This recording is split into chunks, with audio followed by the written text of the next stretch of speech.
Hey there, I'm Patrick, the Everyday Martian. This channel is all about Mars colonization, and the most important thing is how you actually get there. Well, tomorrow, all going well, SpaceX will finally test their latest Starship SN8. SN8 stands for serial number 8, so this is the 8th iteration of Starship. SpaceX have already launched their hopper as a proof of concept,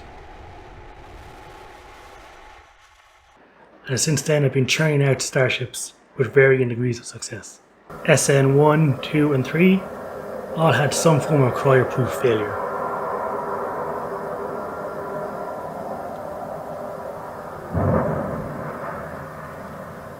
SN4 exploded after a static fire test.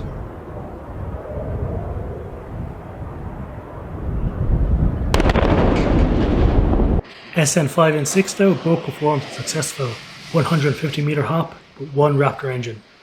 SN7 and SN7.1 test tanks were both intentionally tested to failure. So that brings us to SN8, which is currently slated to hop 15 kilometers on November 30th, 2020. Elon himself has said the chance of successfully landing the SN8 is only 1 in 3, and this highlights a very important aspect of why SpaceX has been so successful. It's willing to fail.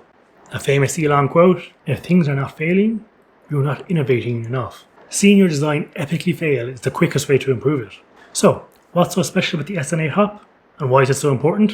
1, it'll be using 3 Raptor engines instead of 1 like on the previous hops. 2, it's going 15 kilometers high, the previous height was 150 meters. So that's a 9,900% increase in altitude, which is a pretty big deal. Now the Kármán line, which is generally accepted where space starts, is at the 100-kilometer mark, so there's still a long way to go before Starship gets to space. But the SN8 is all about testing the landing, and that's why it's so important. The Starship is designed to land like no other spacecraft.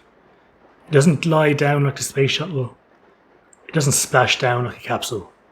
It counterintuitively just falls on its belly, using its aero covers to reduce drag, and then performs a suicide burn at the last possible moment.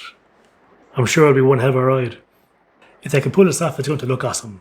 Actually, even if they don't pull it off, it's going to look awesome. The SN8 is so important because it's attempting to validate one of the biggest unknowns with the Starship design. It's all well and good to model the landing in a virtual physics engine, but it's an entirely different story to actually go and build it. So the SN8 isn't just testing the physics of the landing, but also the materials, the construction methods, the quality control of the Starship assembly line. Keep in mind, SpaceX are already building SN9, 10, 11, 12, 13, 14, and 15. They're currently being built right now, because that is what Elon's building.